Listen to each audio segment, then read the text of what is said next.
What's up, guys? CEO of One here, washing the side of this house today. We're going to be downstreaming some sodium hypochlorite here, about a 1.5%. First thing we want to do is coat the entire side of this house here with some fresh water. Make sure that we coat it good. It cools off the siding, especially if you're using vinyl siding, or if your home has vinyl siding, I should say.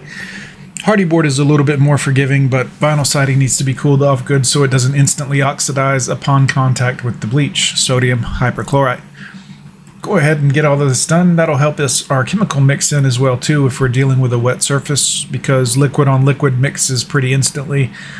This helps really coat the side of the house well, is to wet it down first, then hit it with sodium hypochlorite. You also want to make sure that all windows are closed. We always make sure we tell our homeowners, make sure your windows are closed before we come tomorrow to wash the house. Are there any windows with holes in them? And then, of course, we look around as much as we can on the property. Anytime you're dealing with a window like this that's on the second floor, you just have to kind of make sure it's closed as best you can and put as good eyes on it as you can for the window's sake to make sure there's no missing panes or gaping holes. Other than that, I'd say once you've warned the customer, you're in pretty good shape. So here we are applying our sodium hypochlorite. We're using a little bit of a surfactant in there as well. I believe we're using Cherry Bomber in there right now, but it could also be Cat 5 surfactant. Either one works just fine. I like a little surfactant so I can see where I've sprayed before and where I haven't. It kind of helps out a little bit.